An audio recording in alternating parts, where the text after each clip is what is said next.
Couldn't agree more. I think that when you're having those conversations and you can understand that sometimes people, I think there's the enabling behavior can be helpful and detrimental, because when we enable someone's feeling, people can sometimes be bought into their story of fear. Yes. And when we can see past that as professionals and understand we're in a housing market, so we're in their housing life, we're going through the process with them, they're going to hit emotional walls sometimes.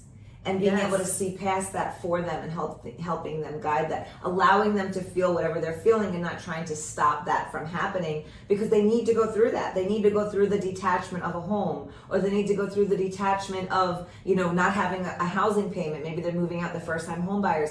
So there's things that every transaction, people are detaching from something, and that process requires us to be emotionally available for them and walk them through that. Right, because we're not emotionally attached to their home, right? Or to the house that they're going to purchase, or what their life is going to be like after they purchase something. We are attached to making this happen for them. Right. We're attached to that result. So for me, I always think about, when people get stressed out and they say to me like, oh, I can't believe, you're not stressed out, or I can't believe, how can you do this every day? Well, that's the thing. I do this every day. Right. So for me, I see it with another set of perspective, right? But people don't, and that's where my compassion comes in. People don't do this every day. Yeah. People have no clue what goes on. So when they bring their concerns, when they hit those emotional walls, that's where I'm there for. I'm there to be able to say, yes, I get it, and yes, you're totally valid in feeling those things, but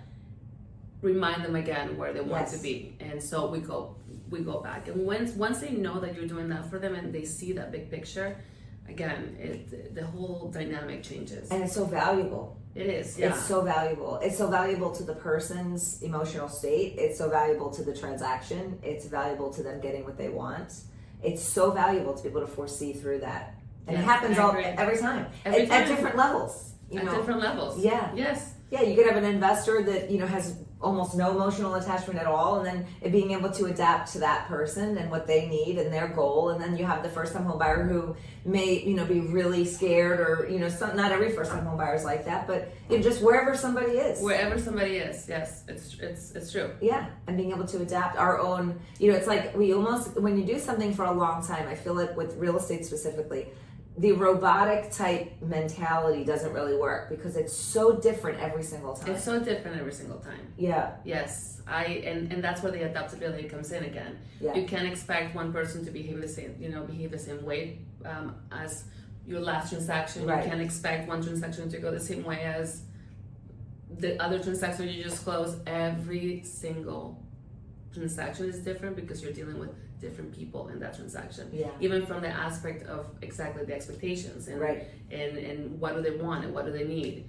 Forget that the contract is the same. Forget that there's things that you do that are that you do every single time in every single transaction, but everything else is different. Yes, so how do you the contract's the same. Everybody signs the same contract. Everybody signs the same contract. Totally yes.